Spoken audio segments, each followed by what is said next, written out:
Oke, assalamualaikum warahmatullahi wabarakatuh. Perkenalkan, saya dengan M. Fatur Rahman. Pada pembahasan kali ini, saya ingin mengulas tentang kasus Vina, di mana Vina ini merupakan pasangan kekasih yang bernama Vina dan Eki, sedangkan yang menjadi tersangka adalah Eki. Pertanyaannya, kenapa baru diusut sekarang kasus Vina ini? Terus yang paling aneh, ada seorang yang bernama Eki itu merupakan salah tangkap. Ini sangat menarik. Tentunya gini ya, kalau melihat performa kepolisian, pastilah polisi Indonesia ini sangat berhati-hati dan mereka sangat minim untuk salah tangkap pastinya. Jikapun memang ada hal yang serupa, itu memang mungkin kesalahan teknis dalam teknisi kepolisian. Tapi kalau masalah kasus pembunuhan ini sampai salah tangkap, menurut saya pribadi, ini nggak masuk akal. Kenapa?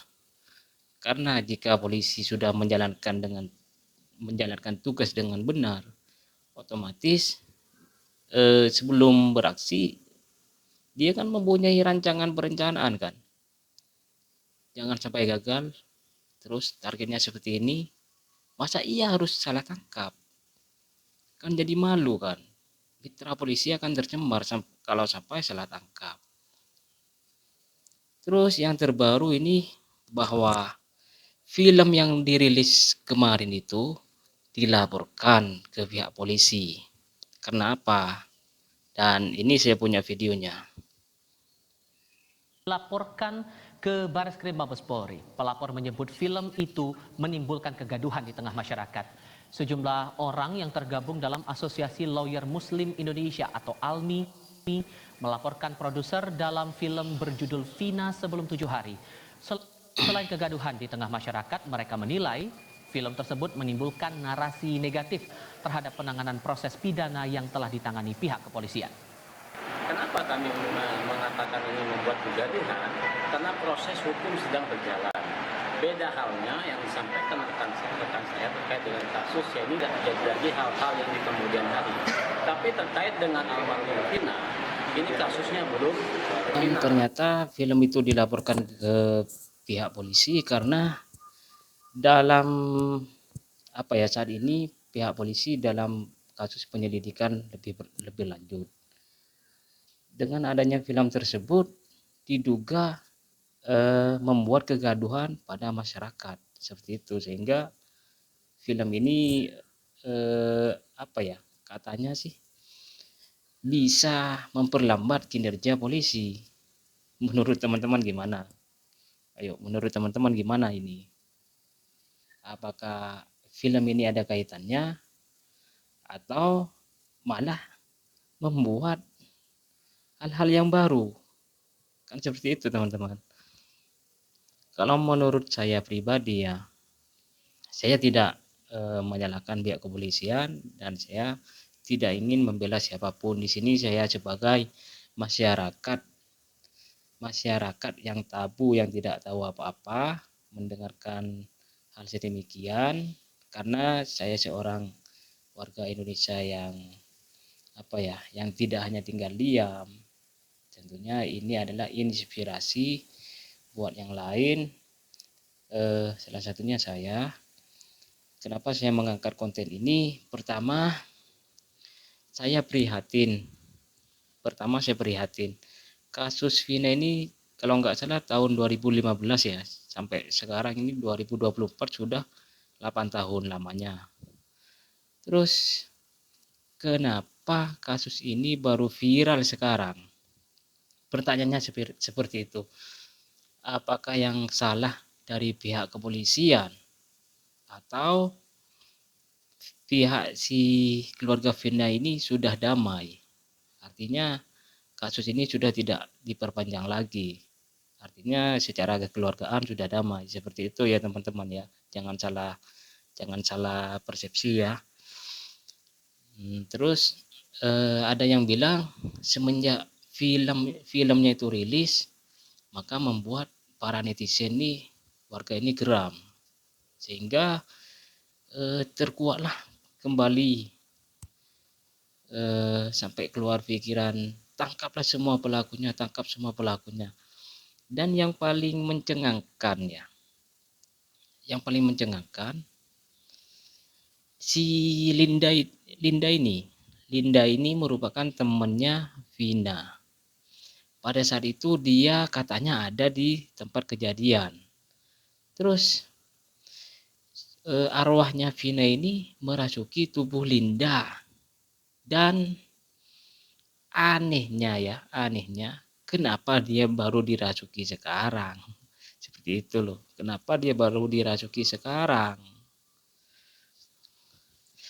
Memang sih kalau kita sebagai warga muslim ya, untuk saya dan keluarga saya sendiri, saya warga muslim, kita wajib percaya dengan hal yang gaib.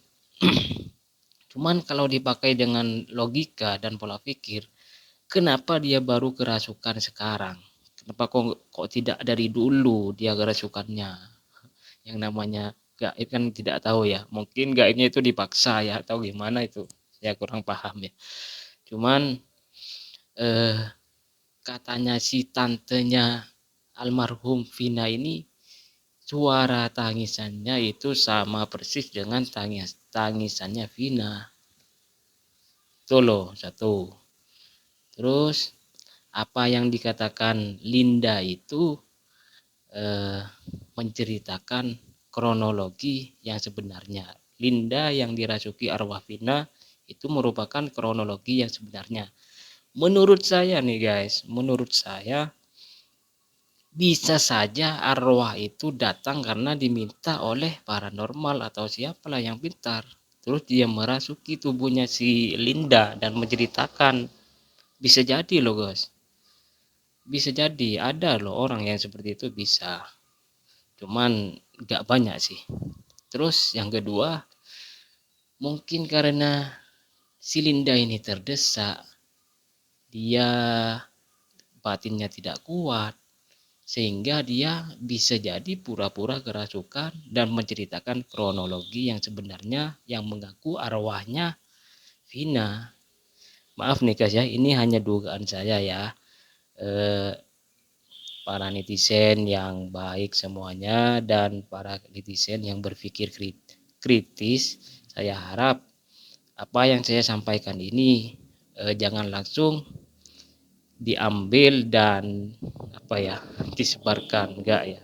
Ini hanyalah edukasi tentang kasus Vina ini yang menurut saya sendiri, saya tiap hari buka shortmesh, Facebook, TikTok itu selalu ada kasus Vina. Makanya saya sebagai konten kreator ingin berpartisipasi bagaimana caranya kasus Vina ini cepat terselesaikan. Pertama, kasihan si arwah Vina ya, Terus yang kedua, kasihan para netizen juga, dibuat kebingungan, ada ini kan gitu kan. Terus ya mungkin itulah yang bisa saya sampaikan. Pesan saya selalu ingat kalimat almarhum KH Zainuddin MZ, bahwasanya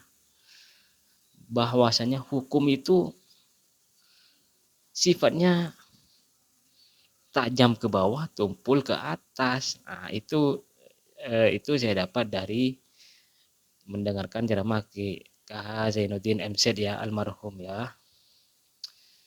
Itu saya selalu ingat bahwasanya katanya hukum itu tumpulnya ke atas dan runcingnya ke bawah. Apakah benar ini saya tidak tahu karena saya belum terlibat dengan masalah hukum. Mungkin ini hanyalah lelucon saja yang disampaikan oleh KH Zainuddin MZ.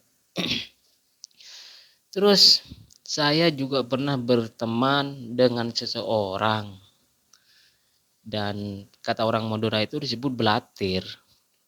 Dia menceritakan kepada saya, guys. Katanya gini lek, mon been nyare sapeda elang bisa temo mompong ki teloare mon been nyare maleng bekna tak kira nemu sampai kiamat tak kira temu. Nah, itu artinya gini, guys. Ini masalah maling ya. Kehilangan motor. Seseorang yang kehilangan motor dicuri oleh maling. Yang belatir itu teman saya bilang, "Dek, kalau kamu mau mencari maling, sampai kapanpun kamu tak akan mendapatkan malingnya. Tapi kalau kamu mencari unit yang hilang, mumpung masih baru 3 hari, akan segera saya datangkan." Seperti itu loh, guys. Ini kalau dipikir-pikir seperti mafia ya, guys. Bahwa ada unit-unit yang terselubung di dalamnya ya. Ya itulah yang bisa saya sampaikan. Semoga apa yang saya sampaikan ini bisa dikaji ulang dan terus menjadi pembelajaran untuk kasus Vina dan untuk para penyidik. Semoga selalu lancar dan tidak ada kendala di lapangan. Saya akhiri sampai di sini, kurang lebihnya mohon maaf yang sebesar-besarnya. Akhir kata, wassalamualaikum warahmatullahi wabarakatuh.